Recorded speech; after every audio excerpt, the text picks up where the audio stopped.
As Super Tuesday comes to a close, the results of the election are in. So let's take a look. Former President Donald Trump is projected to be the winner of Virginia's 2024 presidential Republican primary. As you can see, he's getting about 63% of the votes, while his remaining rival, Nikki Haley, has 35%. The other Republican candidates have each gotten about 1% of the vote, and this is with 87% of the votes counted. And over on the Democrat side, President Joe Biden is projected to be the winner. He's gotten 89% of the votes, while other candidates, Marianne Williamson, got about 8%, Dean Phillips in at 3%, and this was again with about 87% of all the precincts reporting. And Super Tuesday brought out voters all across the Commonwealth today. And we have team coverage from the New River Valley to Lynchburg. But first, we start with 10 News reporter Sydney Jacksheimer, who shares what voter turnout was like in Roanoke. Well, here at one of the Roanoke precincts at the Public Works Department, nearly 200 people came out to vote just at this precinct here for Super Tuesday. Now, we spoke with several people while they were on their way inside to vote on Tuesday who tell us they came out to vote because it's their civic duty. Now, despite it being a primary election, one voter tells us no matter what kind of election it is, she makes an effort to get out and vote. It's always still important. Every year it's important to make sure that your voice is heard.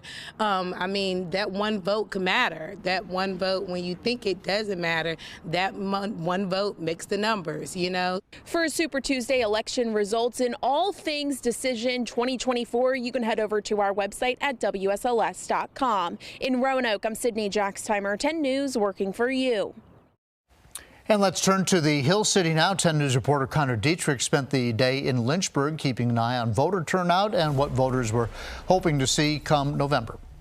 Voter turnout varied by precinct in the Hill City on Super Tuesday, and we decided to go to a couple of those precincts to see what that turnout looked like. Our first stop was at the Lynchburg Public Library near E.C. Glass High School. We spent about 30 minutes there, only saw 3 voters. But then we headed over to another precinct at St. Paul's Episcopal Church. That precinct had a lot more voters, especially after 5 o'clock when people got off work.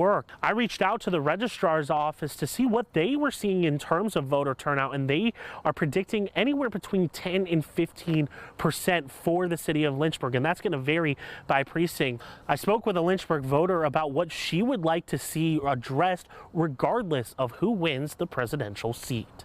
Bringing people back together. We have gotten into a state of he said, she said, you know, if you watch one channel, you're going to hear one side. If you watch 2 channels, you might still only hear one side. You need to really expand your breadth. A lot of the voters I spoke with, both on and off camera, tell me that today was an important vote and it has strong implications going into November. And so that's why they made sure to come out here today to make sure their voice is heard. In Lynchburg, Connor Dietrich, 10 News, working for you. And as we round out our team coverage, we head to the New River Valley, where 10 News reporter Thomas Mundy caught up with voters in Christiansburg. One thing is for certain, the weather could not be an excuse for people to not get out and vote today. Earlier today, voters were trickling in to cast their votes. Even though turnout for primary elections is historically lower than general elections, no matter which side I talked to, they said this election is an important one. This whole year is going to be critical time for our democracy. I've never felt so strongly about that. I feel like our country is in a very precarious position right now. I feel like we need some changes, and we need them desperately. Before the polls closed, I went inside to the Christiansburg Recreation Center, and they told me there was around 320 votes today. I also called the Montgomery County Registrar's office, and they told me as of 4:30 p.m. there was around 9,000 votes. It's about 11% of the county. Reporting in Christiansburg, I'm Thomas Mundy, 10 News, working for you.